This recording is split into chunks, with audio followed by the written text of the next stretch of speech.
এর খেসারত আগামী দিনে বিএনপিকে দিতে হবে। উত্থানের ফলশ্রুতিতে বর্তমান সরকার ক্ষমতায় আসার সুযোগ পেয়েছেন।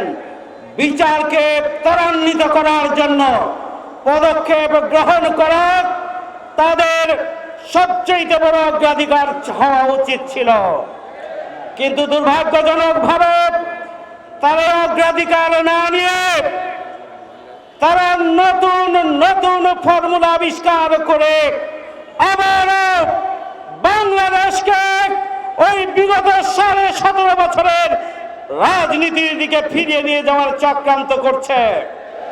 বাংলাদেশের জনগণ বৈষম্যহীন বাংলাদেশ চাই, খুন ধর্ষণ চাঁদাবাজমুক্ত নিরাপদ বাংলাদেশ চাই, জনগণের অধিকার প্রতিষ্ঠার বাংলাদেশ চাই, বাংলাদেশের জনগণ সুখী সমৃদ্ধশালী বসবাসযোগ্য বাংলাদেশ চাই।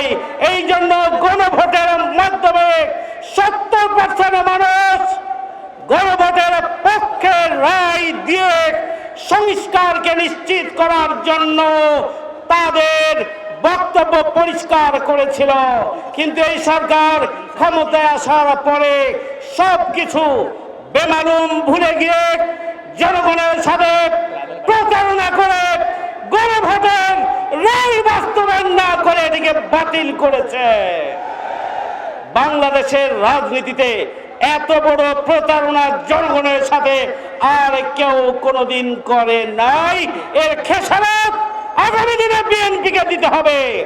আসুন আমরা আমাদের যারা খুন করেছে, হত্যা করেছে, সেই সমস্ত খুনি হত্যাকারীদের বিচার নিশ্চিত করার জন্য আমাদের আন্দোলন অব্যাহত রাখি।